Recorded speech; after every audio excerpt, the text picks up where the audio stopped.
નમસ્કાર મારા સનાતની હિન્દુ ભાઈઓ બહેનો, એકાદશી આવી રહી છે અને પણ મોટી એકાદશી નિર્જળા એકાદશી, ભીમ એકાદશી.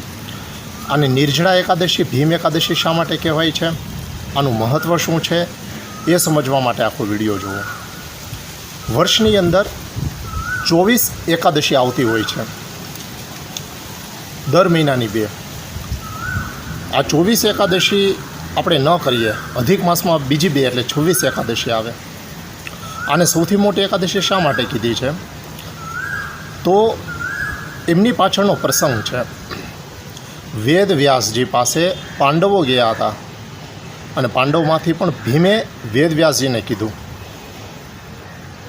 કે હું એકાદશી રહી નથી શકતો, કાંઈ એવા ઉપવાસ નથી કરી શકતો.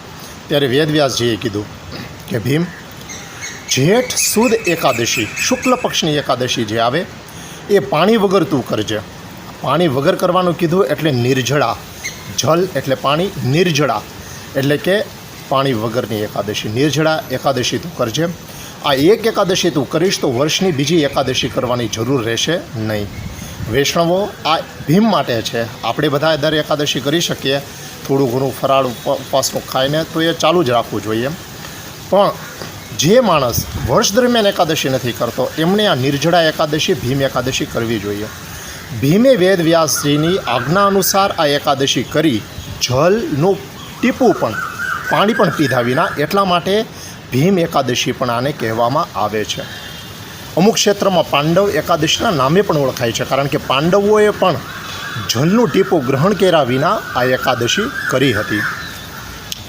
આ એકાદશી કરવાથી શું ફળ પ્રાપ્ત થાય છે, તો ભીમ એકાદશી કરવાથી લક્ષ્મીની પ્રાપ્તિ થાય છે, આપણા સંકલ્પ મનોરથ પરિપૂર્ણ થાય છે. અને સાથે સાથે એવું કહેવામાં આવ્યું છે કે હૃદયપૂર્વક આ એકાદશી કરે, વિષ્ણુ ભગવાનની પૂજા કરે, આખો દિવસ મૌન રાખે, એ વ્યક્તિને અમુક જન્મો પછી મોક્ષની પણ પ્રાપ્તિ થતી હોય છે. કારણ કે ગીતામાં કૃષ્ણ ભગવાને કીધું છે, મારા શરણે આવ, તારા બધા કર્મોનો હું નાશ કરી દઈશ ને તને મોક્ષની પ્રાપ્તિ કરાવીશ. એટલે મોક્ષની પ્રાપ્તિ એકાદશી કરવાથી આ રીતે થાય છે.